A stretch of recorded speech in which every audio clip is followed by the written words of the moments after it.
नमस्कार मित्रांनो, आजच्या भागामध्ये काय घडलं हे बघायला आपल्या चॅनलला सबस्क्राईब करा. लवकरात लवकर आपल्या चॅनलचे 1000 सबस्क्रायबर होण्यासाठी.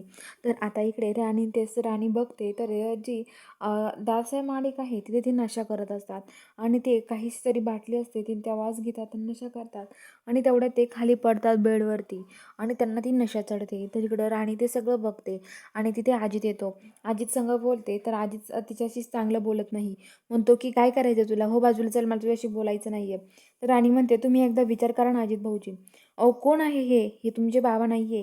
हे जर तुमचे बाबा असते ते एवढे दिवस तुमच्यापासून लांब का राहिले असते, एवढ्या दिवसात तुम्हाला भेटायला का नसते आले. हे तुमचे बाबा नाहीये असं ती अजितला समजावत असते. पण अजित म्हणतो की तुम्हाला काय करायचं, माझ्या बाबांनी मला सगळं सांगितलंय, का नाही आले ते, का नाही भेटायला आले आम्हाला, तुम्हाला काय माहिती हो, तुम्हाला काय नाही माहिती, तुम्ही बाजूला चला असं म्हणतो. अजित खूप ओरडतो आणि तिथून निघून जातो. तर इकडे आता राणी घरी येते. सगळेजण जेवणं करत असतात. राणी म्हणते तुम्हाला सगळ्यांना एक बोलू का मी, मला तर नाही वाटत दादासाहेब महाडिक माणूस आहे. कारण की हा माणूस दादासाहेब महाडिक असूच शकत नाही. आपल्याला लक्ष ठेवावं लागणार आहे. खूप नशा करतो तो माणूस, मी बघितलंय.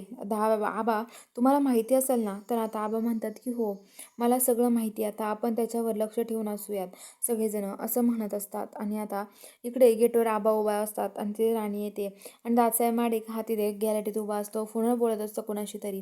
तर आता लगेच आबा म्हणतात की राणी काय चाललंय यांचंवालं सगळ्यांचं. तर राणी म्हणते काही माहिती नाही आबा, पण मला या सगळीकडे लक्ष ठेवावं लागणार आहे. नक्की काय घडतंय यांचंवालं, मला यांच्यावर लक्ष ठेवून राहावं लागणार आहे. आबा म्हणतात ठीक आहे राणी तू जा यांच्यावर लक्ष ठेव, बघ काय करतायत ते. तर राणी म्हणते ठीक आहे आणि राणी त्यांच्यावर लक्ष ठेवायला राहते ती.